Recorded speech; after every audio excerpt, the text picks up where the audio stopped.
أنا عمري ما كنت أتخيل اللي حصل بجد. أنا المنظر اللي شفته لحد دلوقتي مش مستوعباه. وعلشان تعرفوا الحكاية لازم تسمعوا الموضوع من الأول. أنا اسمي عفاف، وكنت بدرس في دولة أجنبية إدارة الأعمال، ودي كانت منحة تفوق. والدولة دي كانت هونج كونج في الصين، وهي مدينة سياحية، واللي يعرفها كويس يعرف إنها بالليل بتكون بالفكر الغربي، هي مدينة احتفالات.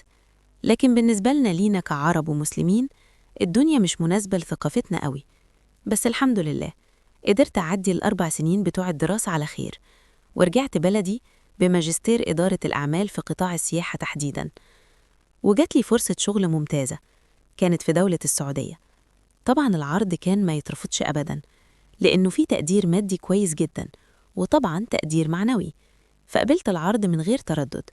وهناك قابلت عبد الله، كان صاحب الشركة اللي اشتغلت فيها، وبعد أول اجتماع لينا مع بعض خلاني أترقى، وقال إني كفاءة هو محتاج لها في الشغل، وإني عندي الروح اللي كان بيدور عليها للشركة.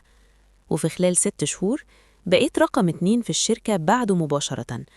وعبد الله مع إنه صاحب الشركة، لكن كان إنسان جميل بجد، وحد مريح وبيسمع وبيقدر المرأة جدا فوق ما أقدر أوصف.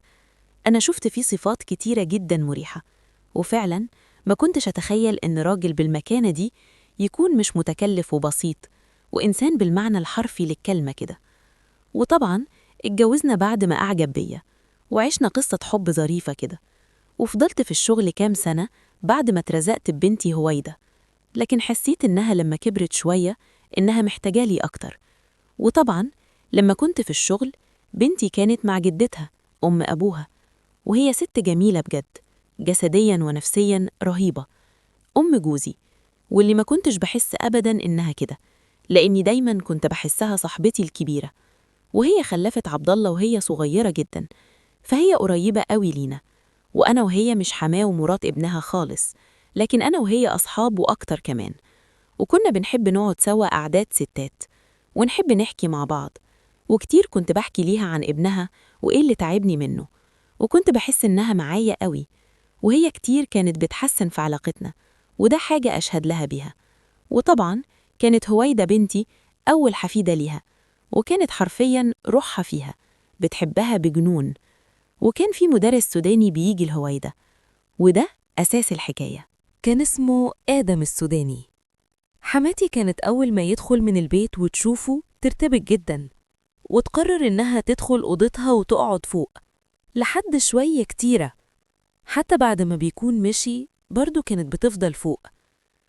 الموضوع اتكرر أكتر من مرة، وأنا بقيت ملاحظة ده، وما حبيتش إني أتكلم أو أسأل، وقلت إنه الأمر ما يخصنيش عن السبب اللي بيخليها أول ما يجي ترتبك بالشكل ده.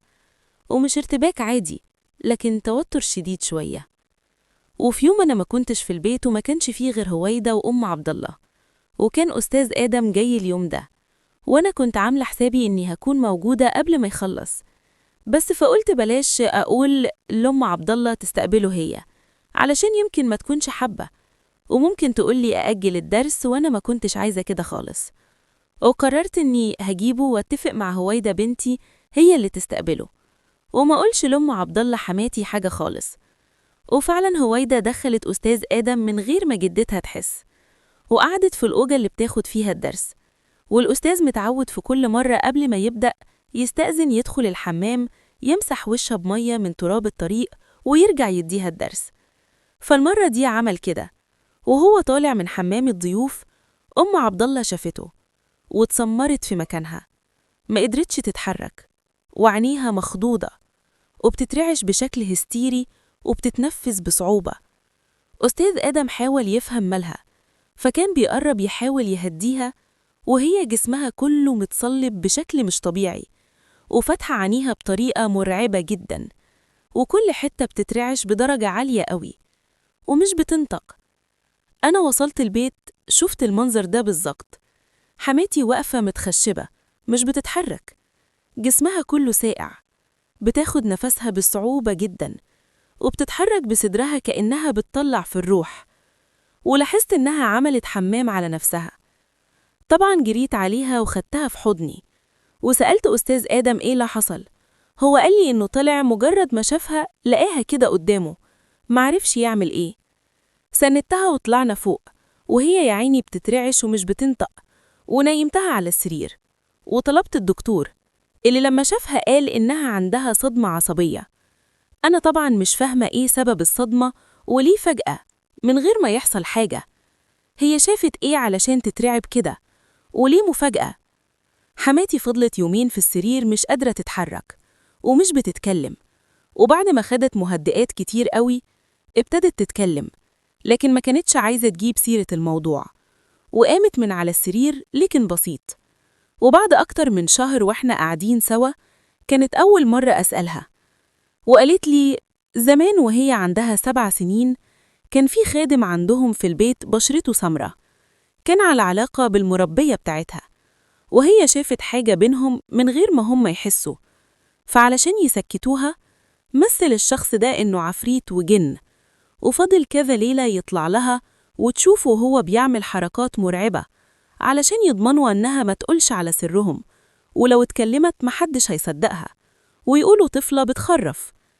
وقالت لي إنها غصب عنها، لكن لحد دلوقتي رغم مرور العمر ده كله لسه بتترعب من أي حد بشرته سمرة شوية، والرعب ده واصل معاها لأنها بتحصل لها حالة تجمد في مكانها، كأنها بتغيب عن الوعي من شدة الخوف منه، وإن هي اتكسفت طول عمرها تحكي الموضوع ده.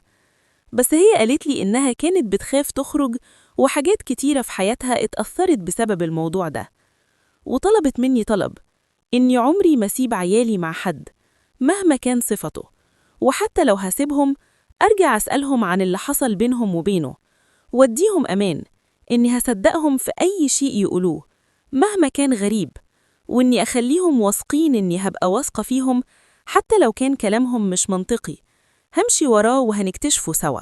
علشان ما يتبقوش مربوطين طول حياتهم بسبب حاجة حصلت وهم عيال صغيرة.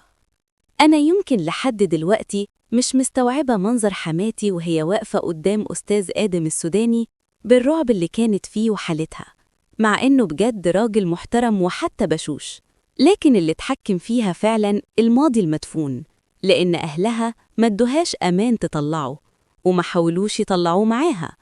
كتير من اللي عايشين اتظلموا زمان بسبب عدم وعي الأهل بخطورة دورهم في حياتنا، بس على فكرة الأخطر إنهم يفضلوا عايشين محبوسين ويلوموا أهلهم وبس.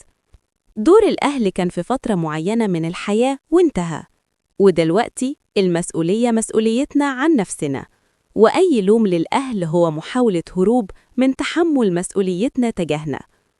وبكده القصة انتهت.